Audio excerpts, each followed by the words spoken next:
नमस्कार, स्वागत है आप सभी का मुद्दा आपका में। मैं हूं प्रीति सिंह। घरेलू अर्थव्यवस्था 2023 तक 3700 अरब डॉलर की होगी। इसके साथ ही भारत पांचवी सबसे बड़ी अर्थव्यवस्था के रूप में ब्रिटेन से आगे बना रहेगा। आरबीआई ने एक लेख में लिखा है कि वृहद आर्थिक मोर्चे पर स्थिरता मजबूत हुई है।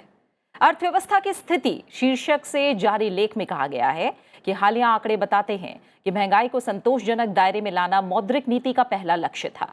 इसे हासिल कर लिया गया है। ये पहली उपलब्धि रही।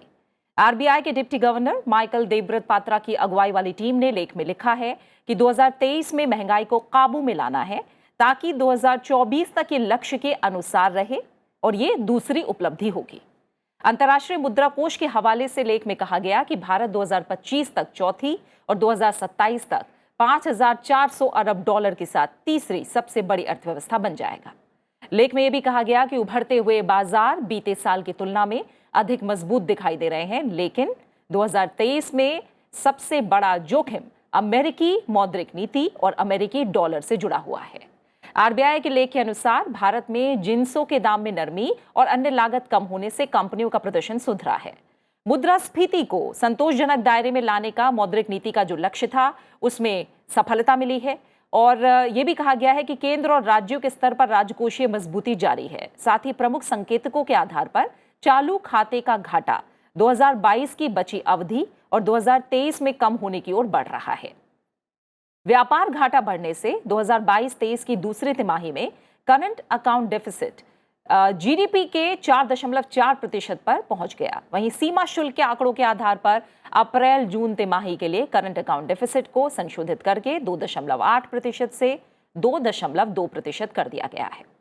मुद्दा आपका में आज हम जो मुद्रा है, जो अर्थव्यवस्था है, इससे जुड़ी स्थिति पर बात करेंगे और ये जो रिपोर्ट है इसे आम भाषा में समझने की कोशिश करेंगे कि लेख में बातें क्या कही गई हैं, क्या बात है जो अर्थव्यवस्था की स्थिति दर्शा रही है, दशा दिशा चुनौतियों और आगे की राह को लेकर चर्चा करेंगे। और इस पर चर्चा के लिए मेरे साथ 3 खास मेहमान आज मुद्दा आपका में जुड़ रहे हैं। मेरे साथ आनंद सिंह भल जुड़े हुए हैं, फॉर्मर प्रिंसिपल इकोनॉमिक एडवाइजर हैं गवर्नमेंट ऑफ इंडिया के। बहुत बहुत स्वागत है आपका आनंद भल जी, शुक्रिया मेरे साथ इस चर्चा में जुड़ने के लिए। प्रोफेसर अरविंद मोहन मेरे साथ जुड़े हुए हैं, department of economics, university of Lucknow. आपका भी प्रोफेसर साहब बहुत बहुत स्वागत और शुक्रिया मेरे साथ इस चर्चा में जुड़ने के लिए। स्टूडियो में मेरे साथ खास मेहमान डॉक्टर अमन अग्रवाल जुड़े हुए हैं, डायरेक्टर हैं इंडियन इंस्टीट्यूट ऑफ फाइनेंस के। आपका भी बहुत बहुत स्वागत है डॉक्टर अमन अग्रवाल। शुरुआत आप ही से करूंगी।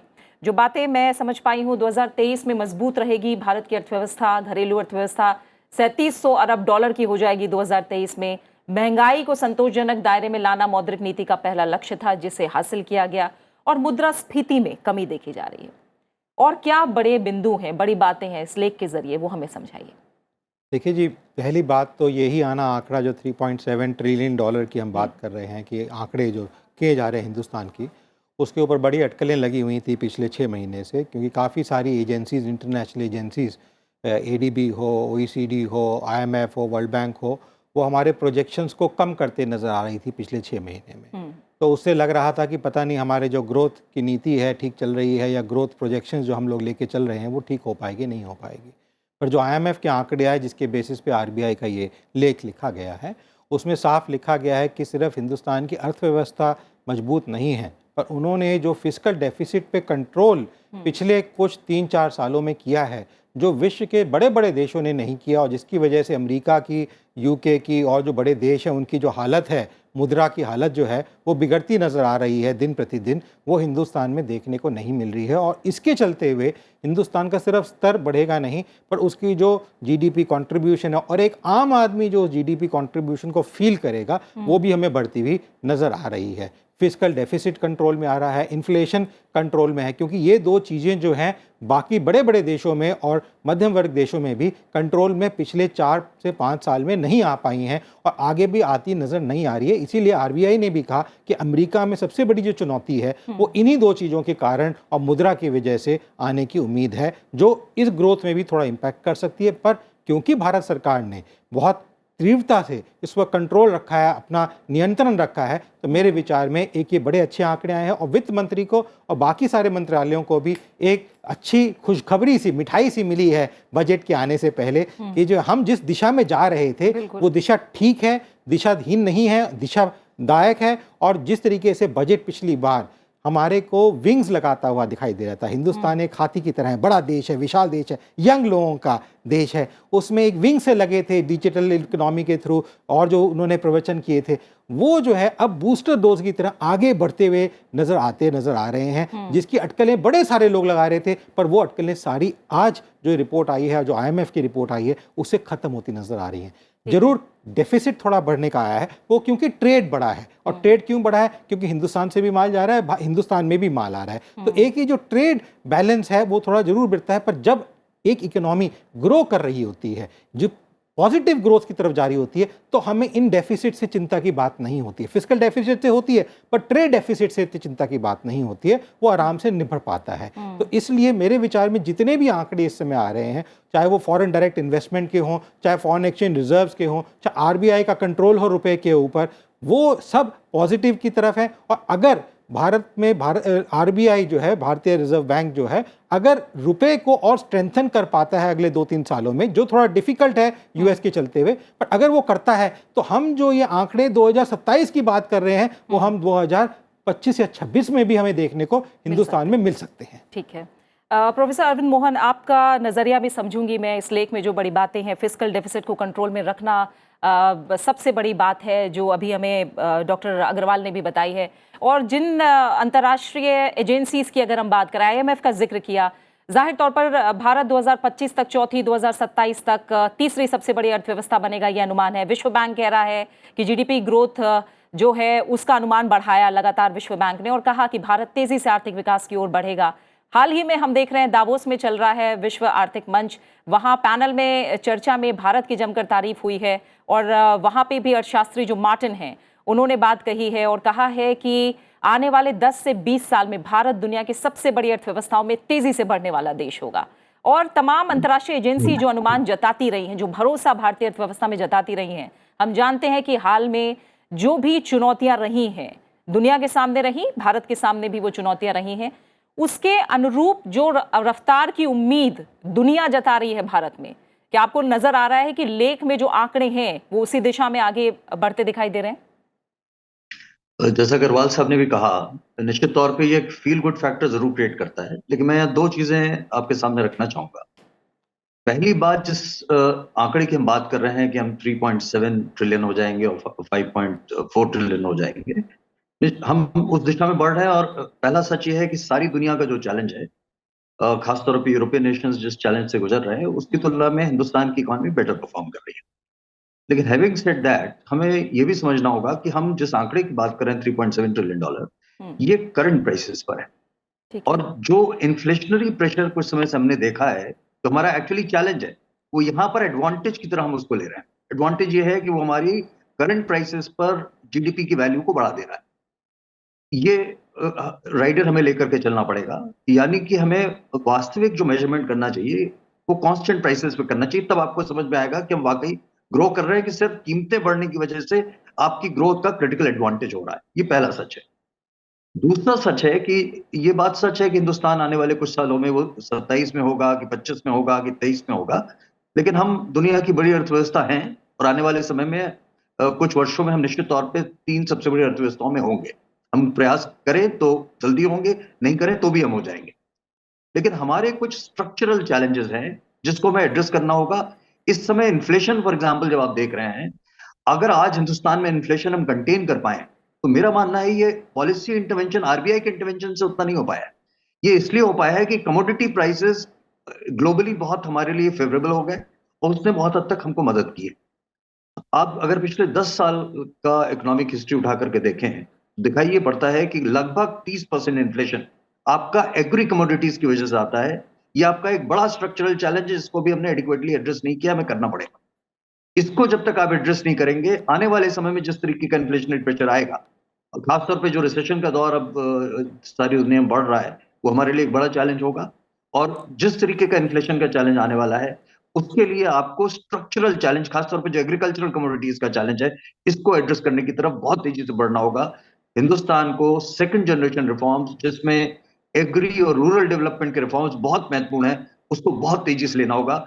निश्चित तौर पर हम पिछले कुछ समय में, चाहे वो डिजिटल इंटरवेंशन हो या दूसरे इंटरवेंशन हो, उन्होंने हमको मदद किया है।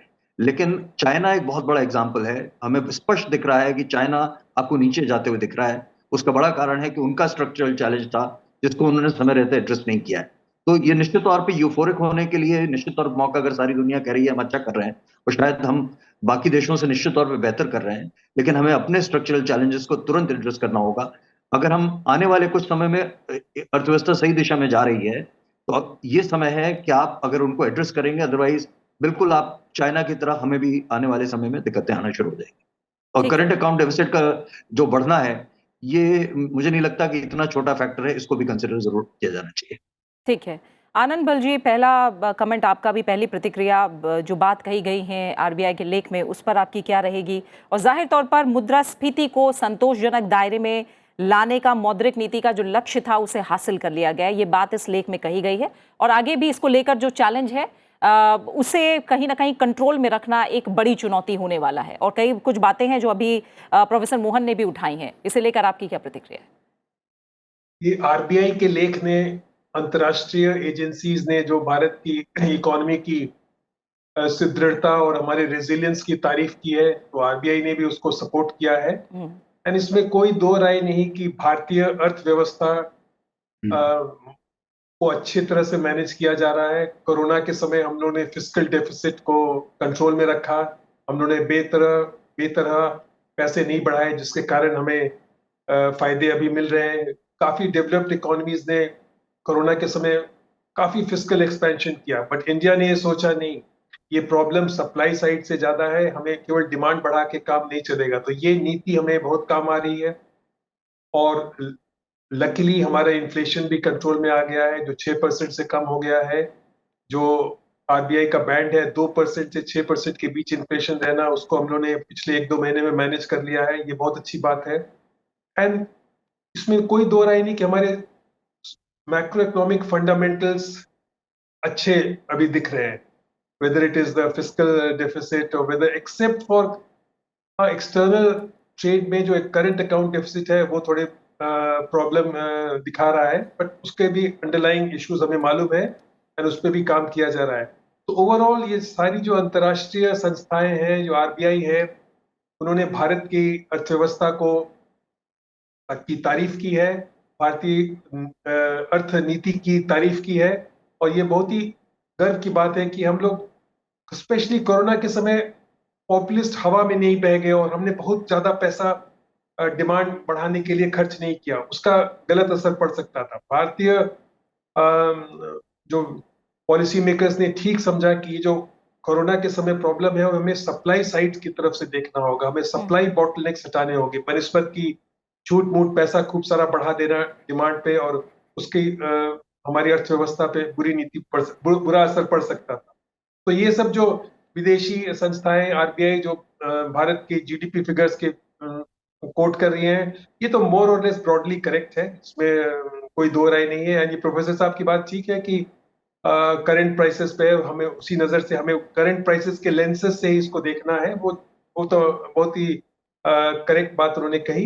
एंड इस समय भारतीय अर्थव्यवस्था को हमें बिल्कुल सराहने की जरूरत है, और फॉरेन डायरेक्ट इन्वेस्टमेंट ठीक आ रहा है। करंट अपना डोमेस्टिक इन्वेस्टमेंट, प्राइवेट इन्वेस्टमेंट थोड़ा प्रॉब्लम है, उसको हमें कोशिश करना है बढ़ाने की। पब्लिक इन्वेस्टमेंट तो ठीक ठाक बढ़ रहा है, बट प्राइवेट इन्वेस्टमेंट का भी थोड़ा इशू चल रहा है। एग्रीकल्चर को डेफिनेटली काफी हमें सपोर्ट करना होगा, वहां पे कुछ डेवलपमेंट्स लाने होंगे, जिसके कारण भारतीय अर्थव्यवस्था और भी तेजी से आगे बढ़ेगी।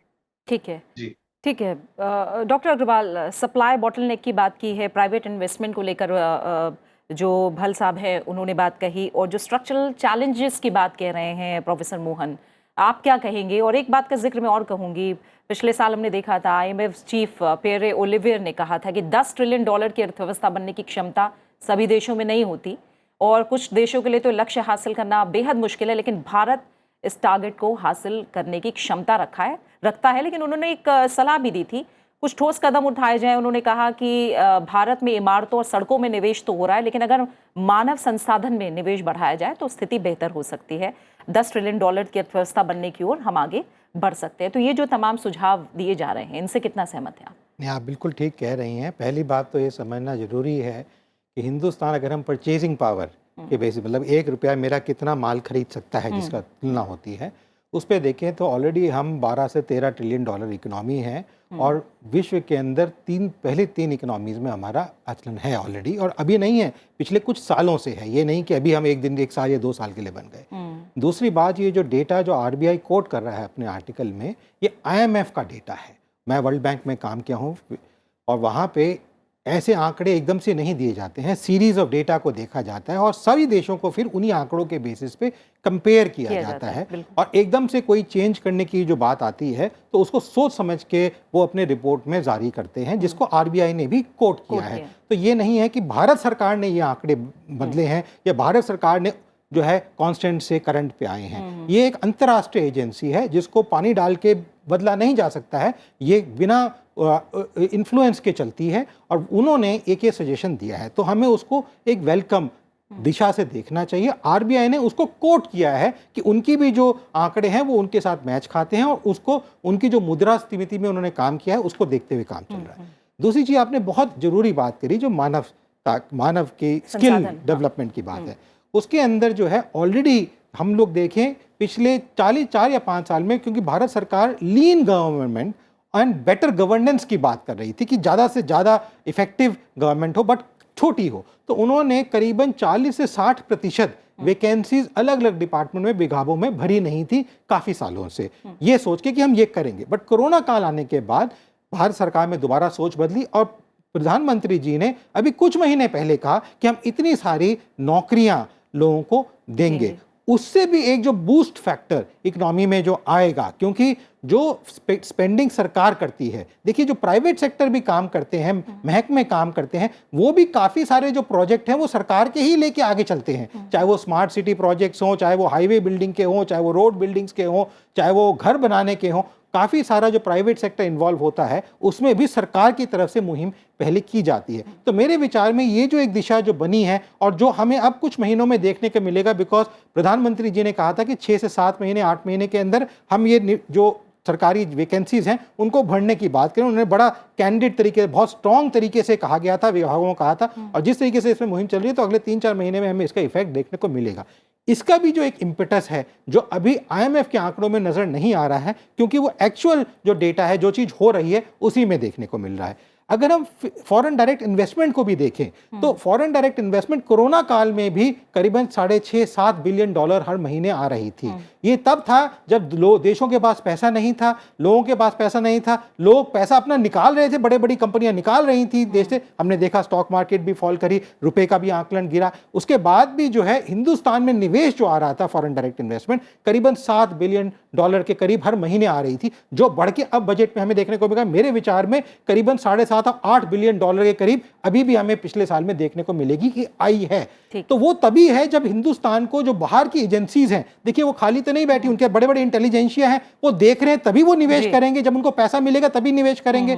तो वो जब ये आंकड़े ले रहे हैं और जो भारत सरकार कह भी रही थी, पर काफी सारे सुझाव आ रहे थे अंतर्राष्ट्रीय एजेंसी से आ रहे थे कि भारत की इकोनॉमी का हम जीडीपी ग्रोथ फोरकास्ट कम कर रहे हैं, अब ये जो अटकलें थी वो एक निराशाजनक बना रही थी सरकार को कि वो ठीक डायरेक्शन में जा रहे हैं नहीं जा रहे हैं, उनकी जो नीतियां वो ठीक है या नहीं है। स्ट्रक्चरल रिफॉर्म्स पहले से चल रहे हैं और आगे भी करने जरूरी हैं, उनका कोई दो राय नहीं है, वो करना जरूरी है, चाहे वो मानवता की तरफ हो, चाहे वो इंफ्रास्ट्रक्चर की तरफ हो, चाहे वो डिजिटलाइजेशन की तरफ हो, वो उसी स्पीड से चलने चाहिए जिस स्पीड से अभी तक चलते आ रहे हैं और वो चलते रहेंगे। पर ये जो एक दिशा मिली है सरकार को, एक उम्मीद जो जागी है इस रिपोर्ट की वजह से और आरबीआई ने उसको आकलन किया, उसकी वजह से एक जो उम्मीद बंधी है सरकार के साथ, वो अब मेरे विचार में एक बूस्टर डोज की तरह काम करके भारत को भी और भारत के नागरिक को भी और जो भारत के अंदर निवेश करते हैं उनको भी एक अच्छी जगह देगी कि जहां पे आपने निवेश किया है वो पैसा खरेगा, यहाँ फूल बगिया में उगेंगे और हम उस फूलों से महक सुन सकते हैं और कुछ ही जल्दी सुन सकते हैं। बिल्कुल।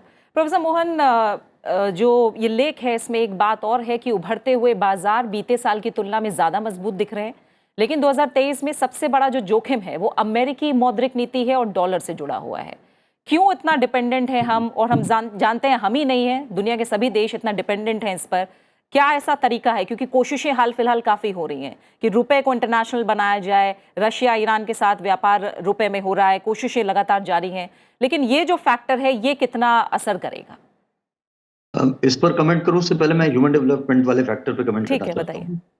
हिंदुस्तान की जो इन्वेस्टमेंट है हमारा 1950 से लेकर आज तक की पूरी ग्रोथ स्टोरी मूल रूप से इन्वेस्टमेंट से स्क्रिप्ट हुई।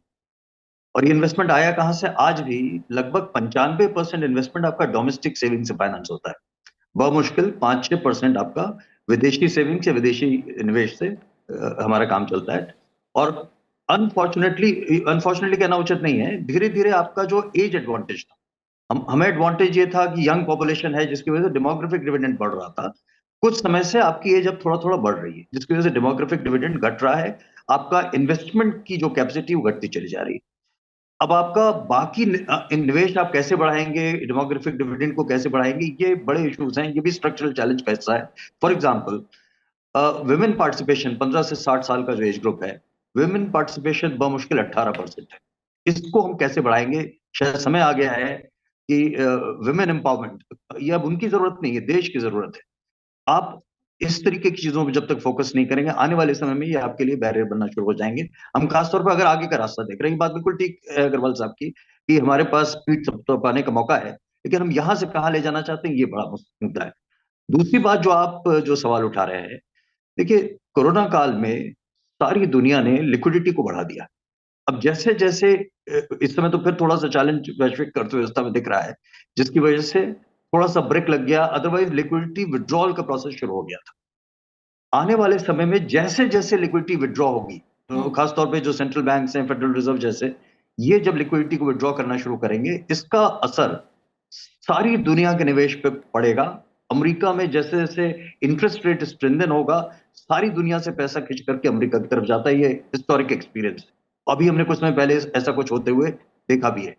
और इसका परिणाम अक्सर ये होता है कि डॉलर और स्ट्रांग हो जाता है, जैसा कि अभी हमने पिछले कुछ समय में देखा। ये बात सही है कि रुपए को अगर आप दूसरी करेंसी से कंपेयर करें, यूरो और येन इत्यादि से, तो हम ज्यादा स्ट्रांग दिखाई पड़ते हैं, लेकिन डॉलर की तुलना में हम वीक हो गए हैं, डॉलर बहुत स्ट्रांग हो गया है। और ये डर बिल्कुल आरबीआई का कंसर्न बहुत जेन्युइन है कि आने वाले समय में भी जैसे जैसे रिसेशन बढ़ेगा, जी। वैसे वैसे आप गोल्ड की कीमतों को बढ़ते हुए देखेंगे और डॉलर को भी आप स्ट्रेंथन होते हुए देखेंगे। और अगर इंटरेस्ट रेट भी हमने बढ़ते हुए देखा आने वाले समय में, खासतौर पे अमेरिकन इकोनॉमी में, तो निश्चित तौर पर ये हमारी जैसी अर्थव्यवस्थाओं के लिए बड़ी समस्या होगी। रुपए का मूल्य आप फर्दर होते हुए देखेंगे, रुपए की वैल्यू फर्दर गिरते हुए देखेंगे, जिसका असर हमारे तमाम बाजारों पर, चाहे वो शेयर बिल्कुल। बाजार हो या दूसरे जी। बाजार हैं, आप सभी पर उसका असर होते हुए देखेंगे। जी। जी। आनंद भल सर, एक छोटा सा कमेंट, अब आखिर में आपका भी समय बहुत कम है। हम जानते हैं एनर्जी सबसे बड़ी ज़रूरत है किसी भी देश की अर्थव्यवस्था के लिए, विकास के लिए। ग्रीन एनर्जी पर हमारा फोकस है ताकि एमिशन कम हो, फ्यूल एक्सपेंस कम हो। इस दिशा में हम कितना सही जा रहे हैं? पहले हम जानते हैं सर्विस सेक्टर लीड करता था, अब मेक इन इंडिया के बाद मैन्युफैक्चरिंग पर काफ़ी ज़्यादा जोर है और वर्ल्ड क्लास आइटम बने, इसके मैन्युफैक्चर हब भारत हो, अब इस पर जोर देना है, इसमें भी एक काफ़ी चुनौती है। बजट बहुत जल्दी आने वाला है, आपको क्या लग रहा है किस तरह का फोकस रहना चाहिए? पिछली बार इंफ्रास्ट्रक्चर पर ज़्यादा फोकस था, इस बार क्या उम्मीद कर रहे हैं? ग्रीन एनर्जी पे हमारे प्रधानमंत्री और हमारी भारत सरकार बहुत फोकस दे रही है। 2070 तक नेट जीरो एमिशन की भी बात हम करते हैं, एंड सब जगह हमारी सोलर ऊर्जा पे बहुत काम हो रहा है, ईवी बैटरीज पे काम हो रहा है। हर तरह से हम ग्रीन एनर्जी की तरफ काफी एग्रेसिवली अग्रसर हैं। और ये सारे निवेशक, विदेशी निवेशक भी देख रहे हैं और वो इस तरह से भारत को एनकरेज करेंगे।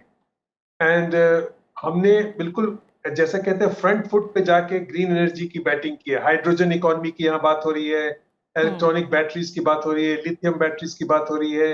इंडिया में electronic vehicles and two wheelers and four wheelers पे जितने जोर से बात हो रही है, कम देशों में हो रही है, और ये बहुत ही अच्छी बात है। एंड मैं एक्सपेक्ट करता हूँ इस बजट में भी ग्रीन एनर्जी की तरफ इंसेंटिव्स दिए जाएंगे, कुछ इन्वेस्टमेंट की भी अनाउंसमेंट होगी। एंड ये जो प्रोडक्शन लिंक्ड इंसेंटिव हमारे 14 सेक्टर्स में दिए जा रहे हैं, including electronic vehicles, batteries and all, इसके कारण हमें बिल्कुल उम्मीद है कि बहुत सारे बड़े बड़े प्रोड्यूसर्स आएंगे, इंडिया में प्रोड्यूस करेंगे, और इसके नॉक ऑन इफेक्ट्स होंगे। बड़े बड़े प्रोड्यूसर्स आएंगे, वो ग्रीन एनर्जी यहाँ पे यूज करेंगे, हमारी वो इलेक्ट्रॉनिक व्हीकल इंडस्ट्री को बूस्ट देंगे, हमारे मोबाइल इंडस्ट्री को बूस्ट देंगे। उससे हमारी जो अदर अर्थव्यवस्था की प्रॉब्लम्स है, लार्जली एम्प्लॉयमेंट वगैरह, उस पे भी हमें काफी अच्छा मिलेगा। तो भारत कि जो अभी ग्लोबलाइजेशन जो फिनोमिनन है वो भारत को सपोर्ट कर रहा है, ग्रीन एनर्जी हमें ठीक कर रहा है, तो थोड़ा बहुत डी ग्लोबलाइजेशन दुनिया में हो रहा है कि लोग चाइना से हट करके दूसरे जगह को देख रहे हैं as reliable global value chain providers, तो इंडिया उसमें उभर करके ऊपर आया है। बहुत सारी कंपनीज इंडिया को रिलायबल मानती है for pharmaceutical industry, for batteries, for electronics, उसमें भी भारत को फायदा हो रहा है। एंड ये जो पूरा ग्लोबल वैल्यू चेंज की जा रही है वो इंडिया बिल्कुल सही समय पे उसका फायदा उठा रहा है। हमारी तरफ से कोशिश है ईज ऑफ डूइंग बिजनेस और सुधरे, लास्ट माइल कनेक्टिविटी और सुधरे, हमारे स्टार्टअप्स को बहुत जोर दिया जा रहा है हर सेक्टर में, चाहे फिनटेक हो चाहे वो ग्रीन एनर्जी हो। तो इस तरह से भारत बिल्कुल ठीक मार्ग पर अग्रसर है। एंड अगर सब कुछ इस तरह चलता रहा तो बहुत ही अच्छी बात रहेगी भारत के लिए। स्टार्टअप कल्चर भी इंडिया में बहुत अच्छे से ग्राउंड ले रहा है। मैं स्टूडेंट्स लोग से मिलता रहता हूँ, सबसे बेहतर इकोसिस्टम भारत में मौजूद है स्टार्टअप्स के लिए। माफ कीजिएगा भल साहब, आपको यहाँ रोकना होगा क्योंकि समय यहीं पूरा हो गया है। आनंद सिंह भल आपका, प्रोफेसर अरविंद मोहन आपका और साथ ही डॉक्टर अमन अग्रवाल, आप तीनों मेहमानों का बहुत बहुत शुक्रिया मेरे साथ मुद्दा आपका में जुड़ने के लिए। जाहिर है जो लेख है आरबीआई का वो यही कह रहा है कि केंद्र और राज्यों के स्तर पर राजकोषीय मजबूती जारी है। प्रमुख संकेतकों के आधार पर करंट अकाउंट डेफिसिट 2023 में कम होने की ओर बढ़ रहा है और इस समय एक तरह से देखें तो भारत अपनी G20 अध्यक्षता के तहत जो प्राथमिकताएं हैं, डिलीवरेबल्स है, उन्हें निर्धारित करते हुए आगे चल रहा है और संकेत यही मिल रहे हैं कि 2023 में G20 के भीतर सबसे तेजी से बढ़ती अर्थव्यवस्थाओं में शामिल होने के पूरे आसार और क्षमता भारत में मौजूद हैं। इसी के साथ मुद्दा आपका मैं फिलहाल इतना ही। अपना अच्छे से ख्याल रखिए और मुझे दीजिए इजाजत। नमस्कार।